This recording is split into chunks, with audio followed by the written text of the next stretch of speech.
अलभ्य नै भन्नुपर्छ। एउटा इतिहास रच्ने देशले अवसर प्राप्त गर्ने वर्ष हो। यथास्थितिमा अब देश बहन सक्दैन, ग्रहले बहन दिएन। अब देशले परिवर्तन खोज्यो 79 सालमा। मैले लिङदेलजीलाई चिनेको, उहाँसँग बसेर कुरा गरेको त छैन, तर जुन कुण्डली सार्वजनिक भएको छ त्यो जन्म कुण्डली भन्ने हो भने उहाँको अत्यन्तै शक्तिशाली छ र उहाँ कुनै बेला प्रधानमन्त्री बन्न सक्नु। सार्वजनिक भएको जन्म कुण्डली अनुसार राजाको जन्म कुण्डली पनि यो वर्ष बलियो छ, यो वर्ष राम्रो छ।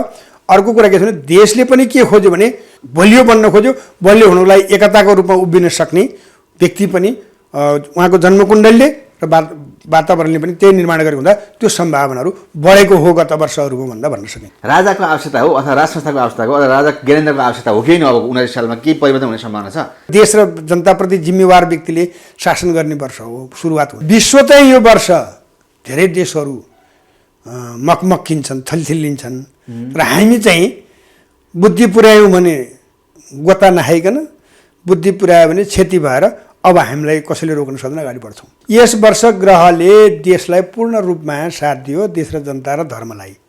आदरणीय दर्शक नमस्कार। आज हामीसँग हुनुहुन्छ वरिष्ठ ज्योतिषी र भविष्यवाणीकर्ता, जबकि उहाँले भनेको कुरा प्राय लागू भइरहेको देखिन्छ र धेरै मिडियामा परिचित हुनुहुन्छ। आज हामी देशको भविष्यको कुरा, नयाँ वर्ष 2079 साल, त्यो सँगसँगै फेरि लिएर कुराकानी गर्नेछौँ। स्वागत छ हजुरलाई एकता टिभीमा। एकदम धन्यवाद। र आउँदै गरेको नववर्ष 2079 को एकता टेलिभिजन परिवारलाई हार्दिक मङ्गलमय शुभकामना र साथै विश्वभरि रहनुहुने हाम्रो विक्रमादित्य सम्वत र नववर्षलाई मान्नुहुने सबैमा आउँदै गरेको नववर्ष 2079 को हार्दिक मङ्गलमय शुभकामना, सुख समृद्धि प्रगति उन्नति र शान्ति मिलोस् र देश एउटा विषम परिस्थितिबाट सम परिस्थितिमा जाओस्, सबैको यही कामना रहोस्। भगवान् पशुपतिनाथले, माताको ईश्वरले हामी सबैको कल्याण गरौँ। गुरु, अब सुरुवात गरौँ। करिब एक हप्तापछि नै हाम्रो नयाँ वर्ष हामी प्रवेश गर्नेछौँ। करिब अब 2079 साल। योभन्दा अगाडि पनि धेरै कुरा गरिए, यति धेरै सालहरू गए, हजुरले धेरै यो उमेरसम्म धेरै साल बिताउनु भयो, विभिन्न भविष्यवाणी गर्नुभयो। खास नेपाल अबको भविष्य कस्तो अवस्थामा छ? राजनीतिकदेखि लिएर विभिन्न सङ्कट, बिचमा कोरोना कहरका कुरा पनि आए, अब आउने सङ्कटका कुरा, वास्तुसँग सम्बन्धित कुराहरू। खास अब नेपालको सुरुवात गरौँ, राजनीतिक कुरा पनि हामी विस्तारित गर्नेछौँ।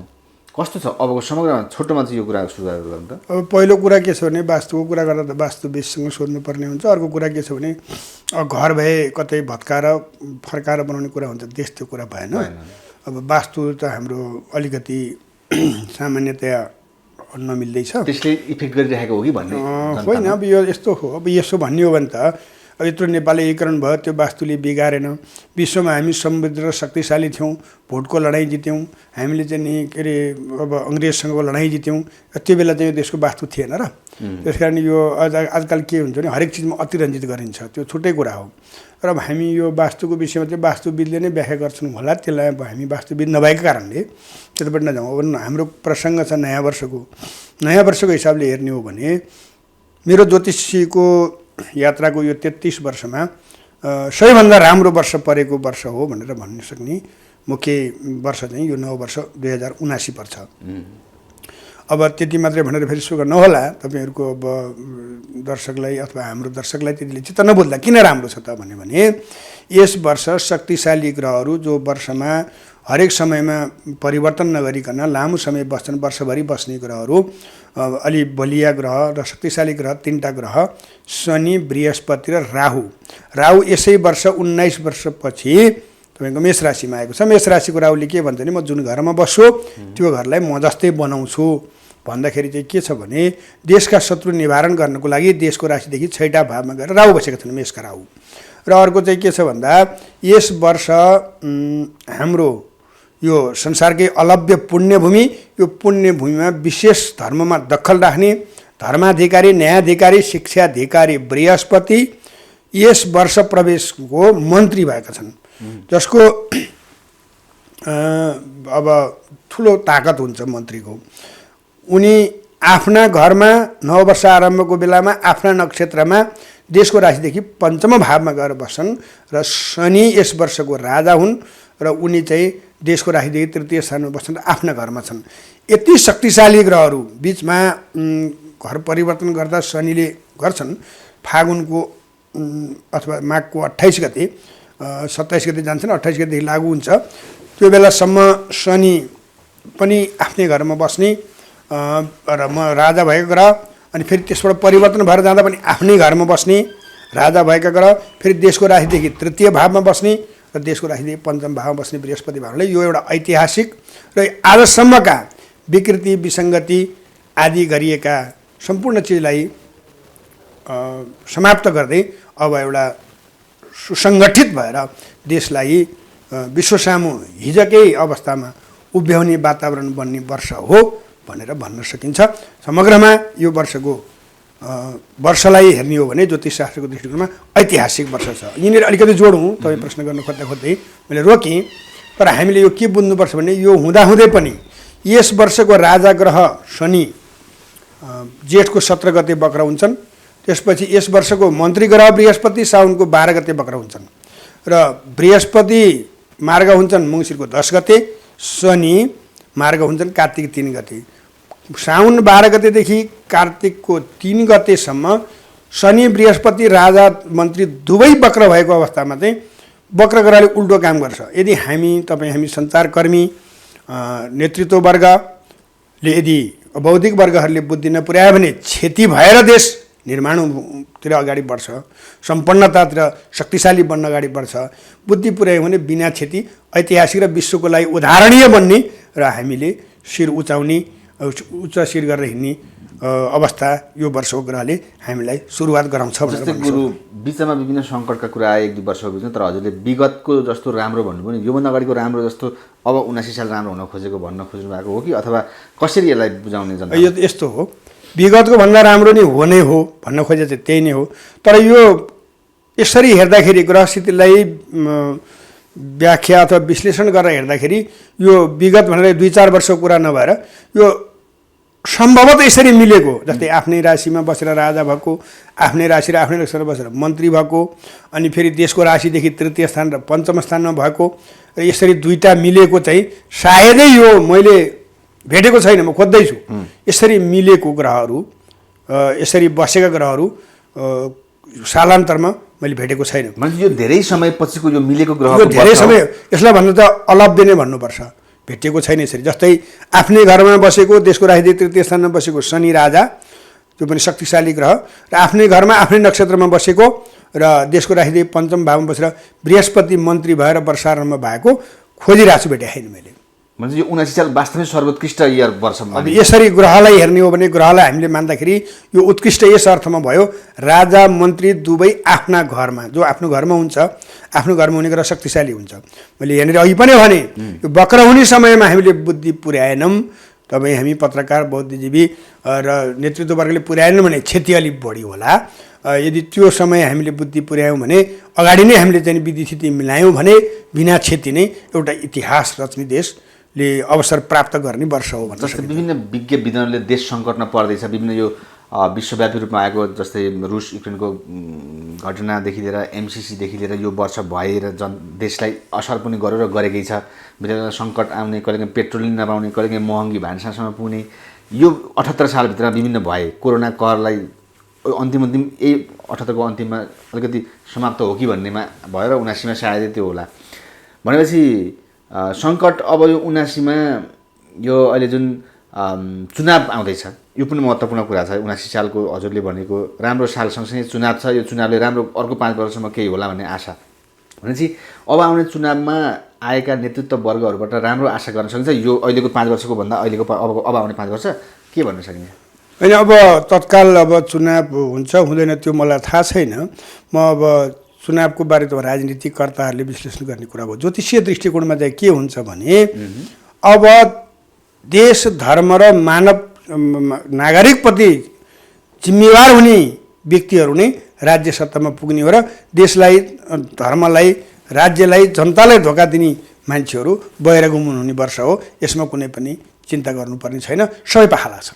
त्यसो भएदेखि राजनीतिक हिसाबमा पनि अलिकति व्यक्तिको कुरा गरौँ, अथवा अहिले गणतन्त्र आइसकेको छ, पूर्व राजाको कुरा गर्छन् तर राजा पूर्व हुँदैन भन्ने कुरा पनि छ, त्यसमा हजुरले केही भनिदिनु होला। के राजा आउने सम्भावना 79 सालमा अथवा 79 सालको राम्रो वर्षको सङ्केतले राजा आऊ देश सजाऊ भन्ने एक किसिमको समूहलाई सम्मान हुने जस्तै देखिन्छ अथवा के छ राजाको ग्रह भनौँ न परिवारमा जो पनि ज्ञानेन्द्र हुन सक्नुहुन्छ अरू कोही हुन सक्नुहुन्छ अथवा ज्ञानेन्द्रको चाहिँ के छ राज संस्थाको कुरा गर्दाखेरि चाहिँ मैले भन्न मिल्दैन तर के हो भने परिस्थिति यदि वर्तमान राजनीतिज्ञ नेतृत्वहरूले आफूलाई समीक्षा गरेर जनतासँग क्षमा मागेर राष्ट्रपति जिम्मेवार भए भने उहाँहरू आफ्नो स्थानमा रहनु होला। अब त्यसमा जिम्मेवार राजा भए भने त्यो बाटो अब किनभने देशले के माग्यो भन्दा राज संस्थाले यदि एकता गर्न सक्छ भने त्यो फरकै परेन होइन भने अब नेतृत्वले के गर्न सक्ने नयाँ नेतृत्व आउनु पर्यो। यथास्थितिमा अब देश बस्न सक्दैन ग्रहले बस्न दिँदैन। अहिले जुन कुरा यहाँले भन्नुभयो अब यो सङ्कट रह्यो यो साल त सङ्कटै हो। किन सङ्कट थियो भने नववर्ष 2078 प्रारम्भ हुँदै गर्दा हामीले यहाँसँग कुरा गरेका थियौँ। यो राक्षस नाम संवत्सर हो अनि यसमा राजा र मन्त्री दुवै मङ्गल छन्। यो चाहिँ एउटा एकाधिकारी ग्रह हो सैन्यकारी ग्रह हो। यसले चाहिँ कुनै पनि राम्रो गर्दैन। तर रोगकै कुरा गर्दा कोरोनाको कुरा गर्ने हो भने हामीले 77मा जे भोग्यौँ 78मा सामान्य त्यो हिसाबले 77 जति हामीले भोग्नु परेन अलिक कम। किन नपरेको भने बढी हुन्थ्यो तर हाम्रो देशको राशि स्वामी मङ्गल भएको हुनाले हामीलाई त्यो पीडा कम भयो किनभने त्यही राजा त्यही मन्त्री। तर अब अहिले चाहिँ के छ भने न्याय धर्म संस्कार संस्कृति शिक्षा र सेवासँग सम्बन्धित शनि र बृहस्पति एक आफूमा समभाव राख्ने र राजा र मन्त्री भएका हुनाले अब परम्परागत शक्तिलाई बल चाहिँ यो वर्ष धेरै प्रश्न पार्नुहोस् न। तपाईँले भनेको कुरा पुगेको हुन्छ र विश्वास गर्नु जनताले राजाको आवश्यकता हो अथवा राज संस्थाको आवश्यकता हो अथवा राजा ज्ञानेन्द्रको आवश्यकता हो कि न अब 79 सालमा के परिवर्तन हुने सम्भावना छ। अब यसलाई चाहिँ उहाँका ग्रह कस्तो किसिममा विकास हुन्छ नि उहाँको ग्रहको हिसाबले हेर्ने भने सार्वजनिक भयो कुण्डली। जब मैले राजाको कुण्डली नै हेरेको छैन भने मैले नागरिकलाई अथवा चाहिँ आम जनतालाई धोका दिन मिल्दैन। केही भन्न सक्नु तपाईँ राजा ज्ञानेन्द्रको बारेमा? म तपाईँलाई सार्वजनिक भएको जुन जन्मकुण्डली छ त्यो जन्मकुण्डली हेर्ने हो भने उहाँको लागि यो 12-13 वर्षमा सबैभन्दा राम्रो उत्तम वर्ष हो भनेर चाहिँ मैले 79 साल जन्मकुण्डली तपाईँले थाहा पाउनु भएको छैन राजा ज्ञानेन्द्र? अहिले सार्वजनिक भएको थाहा छ तर म उहाँ बसेर राजासँग बसेर राजा जन्मकुण्डली कस्तो लेखिया छ त्यो हेरेको छैन मैले। थाहा पाएको चाहिँ के छ? थाहा पाएको अनुसार बलियो छ भने नि त मैले यो उहाँको लागि 12-13 वर्ष सबैभन्दा बलियो वर्ष हो यो। राजाले केही एक्सन लियो भने सपोर्ट पाउने सम्भावना देखिन्छ 79 सालमा त्यसपछि? अब राजाले राष्ट्रपति उहाँले जनताले त ज्योतिषीय रूपमा भन्दा पनि म राजनीति पनि बुझ्छु राजनीतिक कुरा भयो जनताले चाहिरहेका छन्। जुन आऊ बचाउको कुरासँग म त्यति होइन पसल थापेको हो किनभने आऊ बचाउ भन्ने मान्छेहरूले चाहिँ साँच्चीकै राष्ट्र संस्था चाहेको भए एकै ठाउँ उभिहाल्थे आफू पसल थापेको हो तर जनता चाहन्छन् भन्ने कुरा प्रष्टै छ। त्यो सञ्चारकर्मी मलाई सोध्नु परेन। हामी नयाँ वर्षको पूर्व सन्ध्यामा भएको हुनाले मैले दुईवटा कुरा चाहिँ यसमा के भन्न सक्छु भने एउटा चाहिँ सार्वजनिक भएको जन्मकुण्डली अनुसार राजाको जन्मकुण्डली पनि यो वर्ष बलियो छ यो वर्ष राम्रो छ। अर्को कुरा के छ भने देशले पनि के खोज्यो भने एउटा चाहिँ नि देश बलियो बन्न खोज्यो। बलियो हुनुलाई एकताको रूपमा उभिन सक्ने व्यक्ति पनि उहाँको जन्मकुण्डलीले र वातावरणले पनि त्यही निर्माण गरेको हुँदा त्यो सम्भावनाहरू बढेको हो गत वर्षहरूमा भन्दा भन्न सकिन्छ। त्यसो भएदेखि जनताले पत्याएका छन् योभन्दा अगाडिको महाधिवेशनमा राजेन्द्र लिङ्गदेन राजासँग सम्बन्धित व्यक्ति र उहाँ राजा आउनुपर्छ भन्ने एउटा र धर्मको कुरा लिएर एजेन्डा बोकेर भएको मान्छे र धेरै वाइ दिनुभएको छ। उहाँको जन्मकुण्डली के छ यसमा अलिकति प्रश्न पार्छ तपाईँले पत्ता लगाउनु भएको छ? उहाँको जन्मकुण्डली पनि उहाँको चुनावको समय सार्वजनिक भएको अनुसार हेर्ने हो भने अहिलेसम्म भएका नेतृत्ववर्गहरूको कमै नेताहरूको मात्रै त्यति बलियो कुण्डली छ। उहाँको कुण्डली धेरै बलवान छ। के आधारमा बदल्नुहुन्छ? अब आधारै त अब तपाईँले मलाई त्यो सोध्नुहुन्छ भन्ने कुरा भएन। हामी नयाँ वर्षको कुरामा थियौँ तर के छ भने उहाँको चिनामा पहिलो भनेको शक्तिशाली राजयोग छ अनि उहाँको जन्मकुण्डलीमा ग्रहहरूको बसाइ स्थिति पनि त्यो प्रशस्तै राम्राहरू छन्।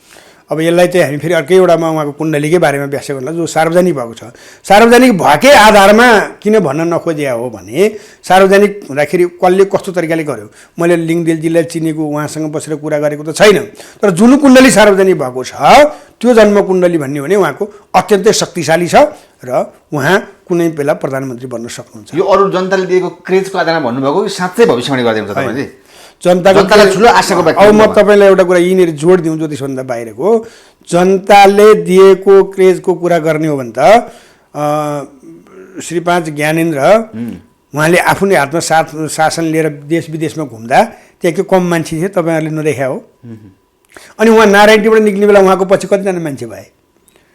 त्यहाँ हामी जनताको कुरा त पछि गरौँला, फेरि जनताले नदिकन हुँदैन, यो पक्का हो। तर भिडको जनता होइन। जनता त के चाहियो भने भित्र चाहिँ नि नेतृत्वले जनताको मनभित्र पस्न सक्नु पर्यो, जनताले नेतालाई आफ्नो मनमा राख्न सक्नु पर्यो, त्यो जनताले गर्ने हो निर्णय। तर जन्मकुण्डलीको कुरा गरिरहेको छु म अहिले। किनभने यो भिड मैले धेरै देखेँ। म के अरे 47 सालको 46-47 आन्दोलनमा पनि यहीँ थिएँ। 62-63 आन्दोलनमा म सहभागी नै थिएँ। तर यी सबै कुरा के हो भने ती सहभागी हुने जो परिवर्तनको लागि सहभागी हुनेहरू कहाँ पुगेका छन् र परिवर्तनमा दमन गर्नेहरू आज राज्य कब्जा गरेर शोषण गरेर अन्याय र अत्याचार गरिरहेका छन्। त्यो हाम्रो आँखाले देखिरहेका छौँ। किनभने हिजो प्रतिकार समितिमा बसेका मान्छेहरू आज यो देशमा बहुदलपछि मन्त्री प्रधानमन्त्रीसम्म हुने अवस्था यिनै बहुदलवादी र यिनै चाहिँ गणतन्त्रवादी भन्नेहरूले दिए। राजेन्द्र लिङ्गेनको सम्भावना एकदम राम्रो बलियो, एकदम कुण्डली सार्वजनिक भएको कुण्डली अत्याधिक बलियो छ। जस्तै वर्तमान प्रधानमन्त्री शेरबहादुर देउबाजीको कुण्डली जति बलियो छ, अझ त्योभन्दा पनि बलियो छ। शेरबहादुर देउबा कस्तो छ? म भर्खर भारत भ्रमण गरेर आउनुभयो, विभिन्न टिका टिप्पणी हुने भए, साँच्चैमा चाहिँ कस्तो छ? उहाँ त 5 पटक भइसक्नु। सार्वजनिक भएको उहाँको कुण्डलीलाई हेर्ने हो भने उहाँको जन्म कुण्डलीमा राशिमा के अरे उहाँको मकर राशि छ। सार्वजनिक भएको कुण्डली है, मैले उहाँको कुण्डली के हो थाहा छैन, तर त्यो कुण्डली अनुसार उहाँको जन्म कुण्डली चाहिँ बलियो हो। तर वर्तमान समय उहाँको बलियो छैन। के छ समस्या? होइन, अहिले त अब के छ भन्दा अब यो शनि पनि राशिमा बसेको बेला हो, राहु चौथा घरमा गइसक्यो। अब आपसमा उहाँलाई आफ्नै पार्टीभित्रबाट ठुलो समस्या हुन्छ अब केही समयभित्र। तर उहाँको बलियो त बलियो छ नि त। यो जन्मकुण्डली असाध्य बलियो। दशममा मङ्गल, राशिमा सूर्य शुक्र, दशमी लग्नमा। जन्मकुण्डलीको हिसाबले हेर्ने हो भने सार्वजनिक भाव कुण्डली कुरा गर्दैछु मैले फेरि, किनभने यो यहाँलाई पनि भ्रम नहोस्, आम नागरिकलाई पनि भ्रम नहोस्। किनभने म उहाँलाई भेटेर उहाँको जन्मकुण्डली हेर्ने अवसर मलाई मिलेको छैन। जुन पत्र पत्रिकामा सार्वजनिक हुन्छ त्यो हिसाबले हेर्थ्यो भने तपाईँले देखे अनुसार अथवा अहिले सार्वजनिक भएको कुण्डली अनुसार शेरबहादुर देउबा 7 पटक प्रधानमन्त्री भन्ने कुरा कुनै ज्योतिषबाट आएको छ? साँच्चै हो त यो? तपाईँले पनि त अध्ययन अनुसन्धान गर्नुभयो होला नि। मलाई लाग्दैन त्यो के अरे 7 चोटि भन्ने त प्रधानमन्त्री भन्ने कसरी भयो। 7 किन 6 पनि हुनसक्छ, 8 पनि हुनसक्छ। 7 भन्नुभएको छ उहाँको नजिकको ज्योतिषले भनेर आइरहेछ। ठिकै छ, त्यो भयो उहाँको अध्ययन बढी होला। म त्यसो चोटि चाहिँ भन्न सक्दिनँ। मैले मेरो विचारमा चाहिँ जन्मकुण्डली सार्वजनिक भएको जन्मकुण्डली अनुसार उहाँको पटक पटक प्रधानमन्त्री हुने योग चाहिँ हो।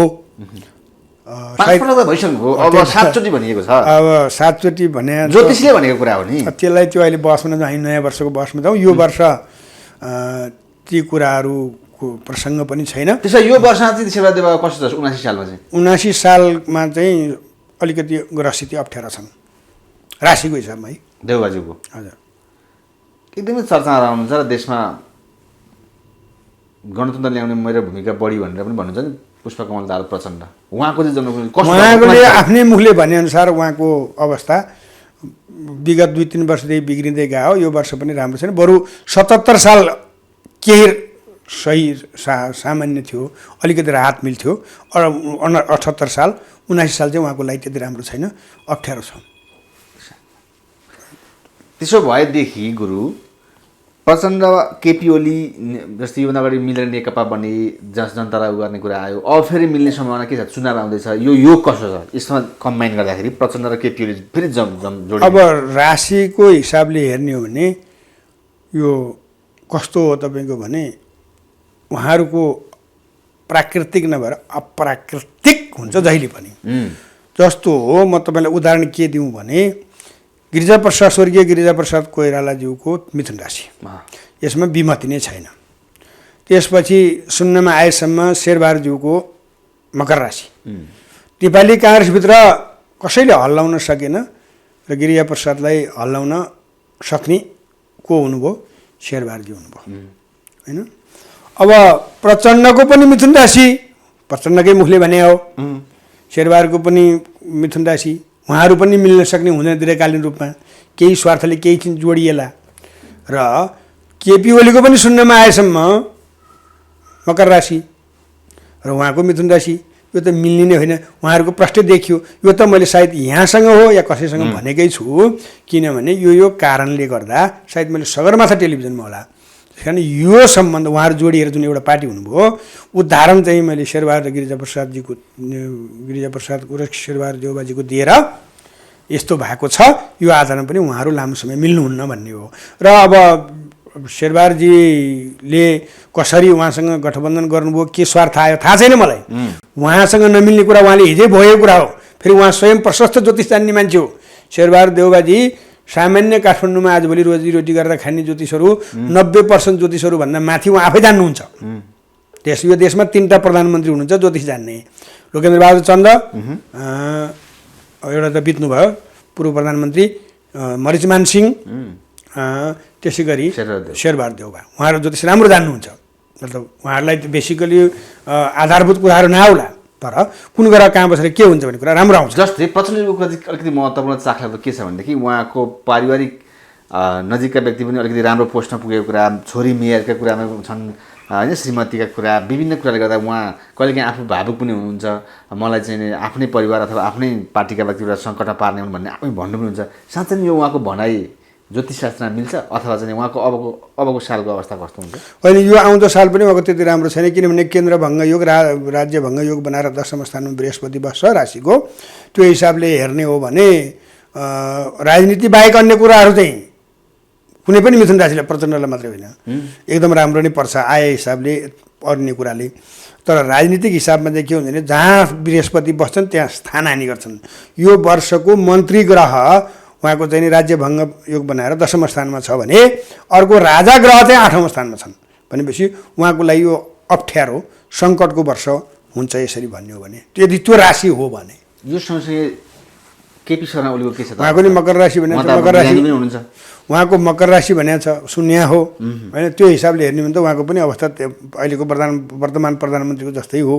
अब जन्मकालीन ग्रह कसो कति बलियो छ त्यो एउटा कुरा भयो। उहाँको त जन्मकुण्डली खासै सार्वजनिक भएको पनि छैन पूर्व प्रधानमन्त्री केपी शर्मा ओलीज्यूको त।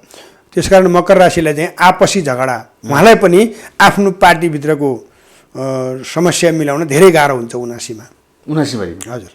त्यसो भएदेखि गुरु, अब देशमा राजनीतिक शीर्ष नेताहरूको यस्तो यस्तो अवस्था हुँदा समग्रमा एज अ होलमा त्यति राम्रो त देखिएन नि त। त्यो हिसाबले देश पनि त खासै राम्रो त नहुने अवस्था देखिन्छ। देश त यस्तो हो, कुरा के हुन्छ भने तपाईँको देशदेखि लिएर यथास्थितिमा देश अब रहनै सक्दैन। जनताले पाउने सुख र समृद्धिको कुरा सुन्नु न, म भन्दैछु यथास्थितिमा अब देश रहनै सक्दैन। कसरी रहन सक्दैन? अब देशले परिवर्तन खोज्यो 79 सालमा रहन सक्दैन। भन्न खोजेको प्रश्न भन्नुहोस् त, कस्तो परिवर्तन खोजेको? तपाईँ पनि हुन सक्नुहुन्छ, किनभने देश र जनताप्रति जिम्मेवार व्यक्तिले शासन गर्ने वर्ष हो, सुरुवात हुन्छ। लोकतन्त्र गणतन्त्रको अब यो भ्यालु छैन। लोकतन्त्र त एउटा कुरा के छ भने तन्त्र यो विभिन्न नाम जिदिए पनि तपाईँ चाहिँ नि इन्डियनले चावल भने पनि, इङ्ग्लिसले राइस भने पनि, हामीले चामल भने पनि, आखिर त्यसको के हो भने धान कुटेर निस्किने चामलबाट पकाउने भात हो है। कुरा के हो तपाईँको भन्नुलाई भने हामीले बुझ्नुपर्ने मुख्य कुरा चाहिँ के हो भन्दा हामीले चाहिँ नि अब यो यसले उसले उसले त्यसले भन्ने कुरा होइन कि अब देशले नयाँ जस्तो यो लोकतन्त्र विविध तन्त्रको कुरा गरिन्छ यो भन्ने कुरा हो। तर वास्तवमा चाहिँ के हो भने संसारमा चलेको भनेको एकात्मक व्यवस्था र बहुलवादको व्यवस्था हो, नाम दिए पनि नदिए पनि। त्यसरी भन्यो भने हामी प्रजातन्त्रवाद र साम्यवादको कुरा गर्छौँ। जस्तै एउटा एकल शासनको कुरा हुन्छ, एउटा बहुलवादको कुरा हुन्छ। किन अब जो आए पनि यो त के छ भने जनताप्रति जिम्मेवार, जनताले रुचाएको चाहेको शासन गर्ने व्यक्तिले राज्य गर्ने वर्ष भनेपछि प्रजातन्त्रको विकल्प त अर्को हुनै सक्दैन, प्रजातन्त्र नै हो। त्यसको प्रतिनिधित्व जसले पनि गर्न सक्छ, तपाईँले पनि गर्न सक्नुहुन्छ, कुन ठुलो कुरा भयो। तर के भने अब जनता देशलाई धर्मलाई धोका दिने मान्छेले होइन, जनता र देशलाई र साथसाथै आफ्नो परम्परागत सांस्कृतिक धरोहरलाई समात्ने व्यक्तिको उदय हुने वर्ष हो भन्न सकिन्छ। अहिलेका नेता जति प्रधानमन्त्री भए, जति अध्यक्ष भए, जति देशको लागि गर्छ, यिनले काम लाने काम गएन नि त्यसो भएदेखि अहिलेसम्म। अब दुईवटा कुरा हुन्छ, केही पनि भएन भन्दा एउटा कुरा के नियमित रूपमा आफ्नै हिसाबले भएर जाने विकास भएकै हो, नभए अहिले तपाईँ हामी कुरा गर्न पाएको पनि सायद यही कारणले होला। तर यो के छ भने यस्ता खालका परिवर्तन, यस्ता खालका अधिकार, यस्ता खालका विकासहरू चाहिँ के हुन्छ भने क्रमबद्ध रूपमा आफै भएर जाने हो। एउटा ऐतिहासिक र काया पलट गर्नुपर्छ। त्यो जस्तो चाहिँ नि उहाँहरूले त 30 वर्ष भन्दा पहिले पञ्चायतले भनेर पञ्चायतको विरुद्ध लडाइँ गऱ्यौँ, हामी पनि उहाँहरूको पक्षमा लाग्यौँ। त्यसपछि अझै पनि राष्ट्र संस्था संवैधानिक पनि भएन, किनभने यो विकासको बाधकै राष्ट्र संस्था हो भनेर त्यो पनि हामी हटाउन उहाँहरूसँग सहभागी भयौँ। त्यसपछि खोइ त अब यो त ज्योतिषीले अब हामीले प्रसङ्ग मिल्दैन, यो खोइ त त्यसो भए आज चाहिँ नि पञ्चायतमा हामीले निरङ्कुश भनिएका व्यक्तिहरूबाट निर्माण गरिएका पूर्वाधारहरू र विकासहरू बनाएका संरचनाहरू हामीसँग बाँकी छन्। आज हामी चाहिँ नि लाखौँ लाख युवा विरोधमा चाहिँ पेट पाल्नको लागि, छोरानी छोरछोरी पाल्नको लागि विदेश जानुपर्छ। हाम्रा चाहिँ नि घर सम्हालेर बसेका लक्ष्मीका रूपमा आमा दिदी बहिनीहरू समेत आज विदेशमा गएर काम गर्नु परेको अवस्था छ। अनि अर्को चाहिँ महत्त्वपूर्ण कुरा के छ भने हाम्रा महत्त्वपूर्ण उद्योग कल कारखानाहरू कौडीको भाउमा बेचिए यही कार्यकालमा भने अब बाटो कति बन्यो, उहाँ नेताजीहरू भन्नुहुन्छ यति बाटो बन्यो। अब एकजना त हरेक दिन 2 जना पूर्व प्रधानमन्त्रीको त भजनै यही छ, गणतन्त्र धर्मनिरपेक्षता र के अर्को एउटा के शब्द थियो अहिले ठ्याक्कै अड्क्यो, हामीले ल्यायौँ यो अपहरण होला भने उहाँहरूको ठुलो उपलब्धि नै त्यही रे भनेर पनि भन्नुहुन्छ। त्यही नै उपलब्धि हो भने अब भन्नु केही पनि छैन। त्यतिको लागि नै हामी उहाँहरूसँग सरिक भएको, जनताले प्राण आहुति दिया हो भने भन्नु के छ र? जनतामा पीर त्यसमा थपिएकै हो, प्रशस्त थपिया छ। तपाईँको कुनै काम तपाईँको बिना पैसा हुँदैन, के जो गर्न गए पनि यो त्यो भन्ने छैन कि अब के त पैसा चाहियो कि पावर चाहियो। तपाईँको चाहिँ प्रजातन्त्रमा वाक स्वतन्त्रता भन्नेको छ, कसैको विरुद्ध बोल्दाखेरि तपाईँहरू सबैले अस्ति भर्खर चर्चा गरेको कुरा हो। यथार्थ कुराहरू नै भनेर समाजमा सञ्चारमा राख्न पाइँदैन। स्वतन्त्रताको अर्थ के होइन? तर कुरो के छ भने नेतृत्व मात्रै होइन, नेतृत्वहरूले उक्साइदिएर हामी पनि छाडा भयौँ। हामी पनि एउटा हामी कस्ता कस्ता सम्बोधनहरू हेर्नुहुन्छ, तपाईँहरू नै प्रस्तुत गर्नुहुन्छ। देश हाँकिसकेका मन्त्री, पूर्व मन्त्री भइसकेका मान्छेहरू, प्रधानमन्त्री भइसकेका मान्छेहरूको भाषण सुन्नुभयो भने कस्तो लाग्छ? गाउँमा कुनै एउटा चाहिँ मादक पदार्थ सेवन गरेर मान्छेले झगडा गर्नलाई उभिएर चाहिँ माखुरा सुर्किया जस्तो भाषण, त्यस्तो पनि कुनै एउटा राष्ट्रिय स्तरको नेतृत्व वर्गले बोल्ने भाषणहरू हुन्थे। तपाईँलाई कस्तो त्यस्ता भाषण सुन्दाखेरि? मलाई त म त सुन्नु संवाद सुन्दाखेरि मलाई त्यस्तो सुन्नु मलाई मजा लाग्दैन। विरोध गर्नुपर्छ, प्रजातन्त्रको मूल मर्म नै हो। तर के छ भने विरोध अन्याय, अत्याचार, विकृति, विसङ्गतिको विरोध तर सभ्य भाषामा गर्नु पऱ्यो नि त। अब उहाँहरूको त के छ भने व्यक्तिको झगडामा हामीले चाहिँ नि सहभागी हुनुपर्ने, हामीले चाहिँ त्यसको पीडा भोग्नुपर्ने नि हुन्छ। यो कुरा त यो एक दिन होइन, हामीले 10औँवटा तपाईँसँग अन्तर्वार्ता गर्नुपर्ने हुन्छ। के गर्नु, समय छैन, हामी नयाँ वर्षमा छौँ। तर कुरा के रह्यो भन्दा केही नभएको होइन। हामीले एउटा कुरा चाहिँ परिवर्तन आएको होइन, धेरै भयो भने विकासको कुरा छोड्नु, विकास त भएकै छैन भन्दा हुन्छ। तर एउटा परिवर्तन के आयो भने मुख्य परिवर्तन मान्छेमा एउटा चाहिँ नि चेतना जगाइदिए माओवादीहरूले, होइन? तर चेतना त जगाइदिए, तर त्यसको बन्दोबस्त भएन। चेतना जगाइदिए, अधिकार खोज्न लगाइदिए। कतिपय मान्छेहरूले के भने मेरो अधिकार हो यो भन्ने बुझे, तर त्यो अधिकारलाई प्रयोग गर्न जाँदा अधिकार प्रयोग गर्न पाउने कि नपाउने भन्दा त्यो पाइएन। गुरुजी माओवादीको कुरा गर्नुभयो र प्रचण्डसम्मको कुरा ल्याइयो। डाक्टर बाबुराम भट्टराई पनि एउटा आशाको केन्द्रबिन्दु जनतामा हो, उहाँको चाहिँ के छ? होइन, अब जन्मकुण्डली के छ भन्दा थाहा छैन। राशि सिंह राशि भन्ने बुझिन्छ उहाँको, राशिको पनि राम्रो छैन यो वर्ष। अब यसरी हेर्दाखेरि के बुझिन्छ भने यो चाहिँ यो ज्योतिषी पुरै नेताहरूको चाहिँ विरुद्ध रहेछ भन्ने बुझिन्छ। तर मैले पटक्कै त्यो गरेँ जे छ त्यो बोल्नुहुन्छ। अहिले मैले जे छ भन्दा के छ भने उहाँको अहिले बृहस्पति गएर पञ्चम भावको मालिक 6डा भावमा गएर बस्छ। शुभ ग्रह, वर्षको राजा शत्रु स्थानमा गएर बसेपछि त उहाँको समस्या मात्रै भयो, उनी उपलब्धि नै भएन नि। 8औँ स्थानमा अब के अरे बृहस्पति गएर बस्दियो, जो पञ्चम भावको मालिक। जस्तै हजुरहरू जस्ता अथवा कोही ज्योतिष भनेर चिनिने व्यक्तिहरू पनि पार्टीमा प्रवेश गरेको देखिन्छ, कलाकार प्रवेश गरेको देखिन्छ, होइन गुरुज्यू? जसमा अहिले चर्चामा रहनुभएको छन् नि करिश्मा मानन्दर महानायिका केपी ओलीको पार्टी एमालेमा प्रवेश गर्नुभएको छ। उहाँको पनि केही हेर्न सकिन्छ छैन, उहाँको त्यो- सम्भावना? अब कुरो के छ भने अब यो पार्टीमा जाने राजनीति गर्ने हामीले धेरैभन्दा धेरै राजनीति सिको हामी भारतबाट गर्छौँ। भारतमा चाहिँ तपाईँको चाहिँ नि कलाकारहरू अमेरिकामा वकिलकै चाहिँ नि संसद छ। भारतमा लौ त भनौँ भने त्यो प्रधानमन्त्री टिक्ने र फ्यालिने कलाकारकै हातमा हुन्छ होला। अब त्यो अब यहाँ पनि उहाँ करिश्मा मात्रै गएको होइन, उहाँको जन्मकुण्डली के छ थाहा छैन। जन्मकुण्डली नाम तर योभन्दा अगाडिको कोमल ओली त सांसद हुनुभयो नि, भन्दैछु, उहाँ संसद हुनुभयो। अरू पनि जानु होला, त्यो कुनै ठुलो कुरा भएन। उहाँको नागरिक अधिकार पनि हो, जान पाउनु पनि पर्छ र उहाँलाई मन लागेको पार्टीमा जाने कुरा हो। अब ओली हाम्रा पूर्व प्रधानमन्त्री ओलीज्यूको पार्टीमा कलाकार, ठेकेदार अनि सबैजना हुनुहुन्छ। त्यसले गर्दा अब उनी सबै तबका व्यक्तिको प्रिय व्यक्ति हुनुभएको छ। त्यसलाई अब ओली एउटा स्थान दिनुभएको छ नि। त्यही त, त्यो राम्रो कुरा हो। के भयो त राम्रो भयो नि। मान्छे करिश्मा मानले पनि सांसद हुने सम्भावना देखिन्छ। होइन अब किन, अब ओलीले चाह्यो भने त अब हिजोको दिनमा त जे चाहे त्यही हुन्थ्यो।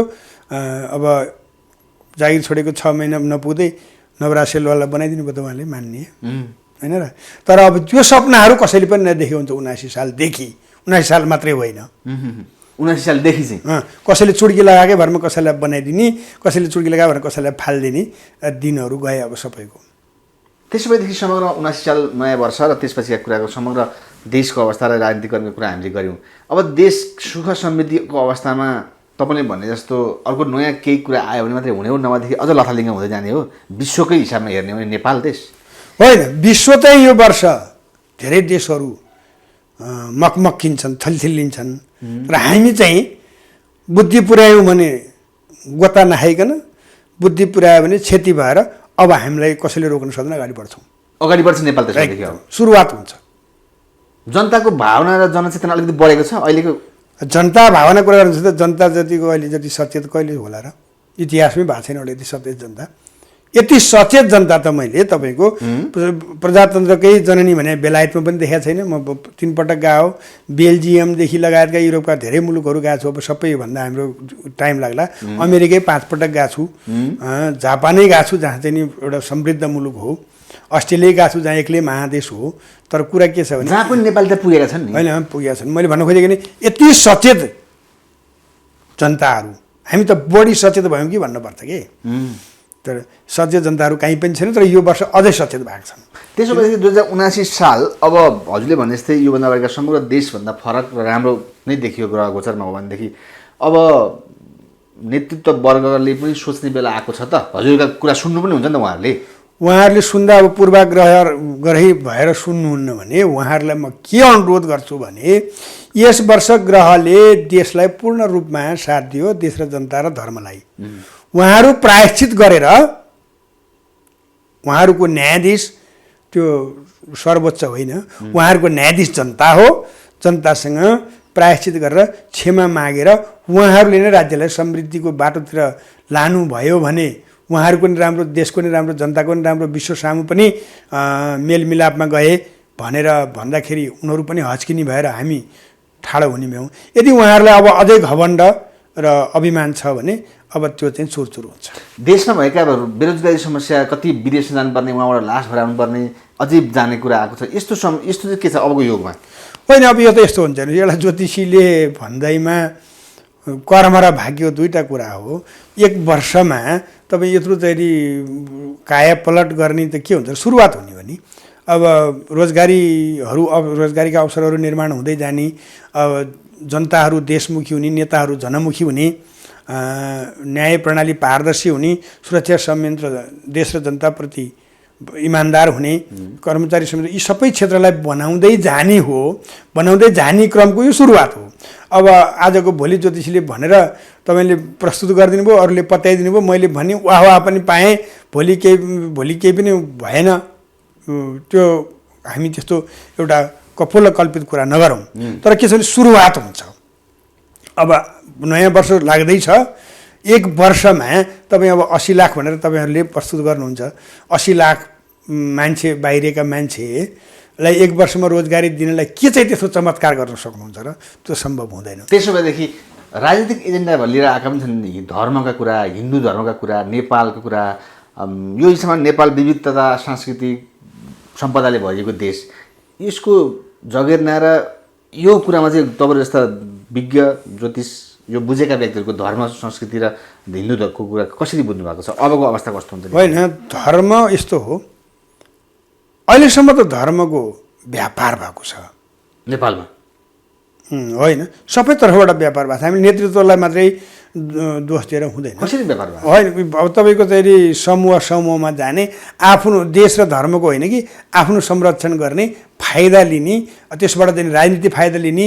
अब भर्खरै चाहिँ नि सम्माननीय प्रधानमन्त्रीज्यू, धर्मनिरपेक्षको राष्ट्रको प्रधानमन्त्रीज्यू एउटा एकात्मक धर्मको पार्टी कार्यालयमा, फेरि बनारसमा, अनि त्यही एकदम कट्टर धार्मिक मुख्यमन्त्रीको साथमा काशी विश्वनाथमा देखाएको थिएँ मैले एउटा झल्को, सायद तस्बिर त डुप्लिकेट होइन होला।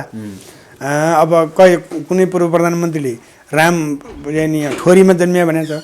अब कतिले चाहिँ नि यो त्यो भनेको छ। यी चाहिँ सब के भने धेरैभन्दा धेरै धर्मको खेती हो, होइन? नेताहरूले नि भन्छन् नि, नेताहरूकै भने मैले भनेको भने हुनुहुन्छ उहाँ, होइन होइन, चितवनमै राम हुनुहुन्छ भनेर। तर कुरो के हो भन्दा अब सच्चा धार्मिक धर्म गर्नेहरूको धर्म स्थापना हुने वर्ष चाहिँ हो कि वास्तविकताको धर्ममा खानी खुवाउनेहरूको दिन चाहिँ गएको हो, धर्म स्थापनाको वर्ष चाहिँ हो कि। अब अघि 2079 साल धर्मको बारेमा जति चर्चा भए पनि त्यो समानता हुँदै जाने, अथवा यसरी हामीले अहिलेदेखिको चर्चा एकले अर्कालाई गाली गरेर के अरे एकअर्कामा नजोडिएर एकले अर्कालाई निषेध गरेर हामी धर्म, राजनीति र न्याय हामी कहाँ विकृति र विसङ्गतिमा परिणत भइसक्यो।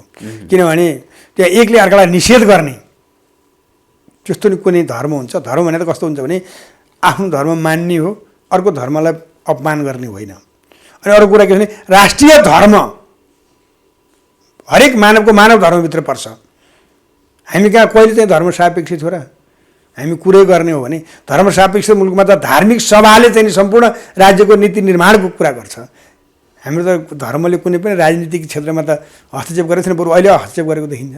हजुरलाई कस्तो लाग्छ यस्तो धर्मका कुरा यसरी सोच्दा सुन्दाखेरि? मनमा के लाग्छ? तपाईँ बुझेको व्यक्ति हो नि, नेपालमा बसेर नेपाली भएर यो बुझेको व्यक्तिले चाहिँ विभिन्न मान्छेले विभिन्न कुरा गर्दा धर्म र संस्कृतिको बारेमा के लाग्छ मनमा? धर्म आफैमा विशुद्ध रूपमा धर्म व्यक्तिको उसको स्वधर्म एउटा हो।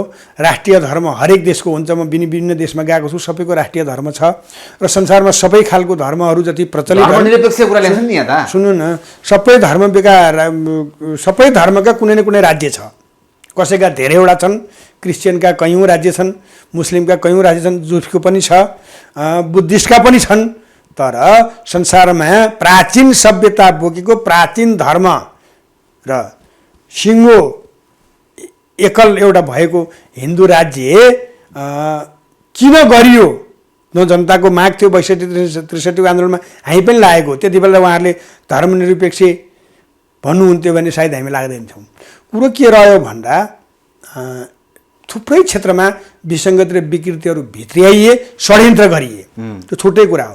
तर सच्चा धर्म सापेक्ष र निरपेक्ष भन्दा पनि यो शब्दहरू नै गलत थियो कि आफ्नो धर्म गर्थे तर हिन्दू राष्ट्र हुनु पर्थ्यो कि भइरहेको थियो र धर्म गर्नेहरूले पनि त्यही गर्नु पर्थ्यो।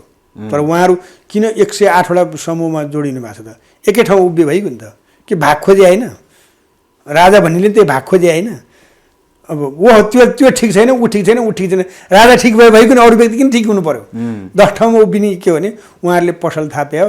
अब त्यो चलेदेखि चलाउनुहुन्छ कति दिनसम्म, चलेन भने त्यसपछि बुझाउनुहुन्छ, बिसाउनुहुन्छ पसल।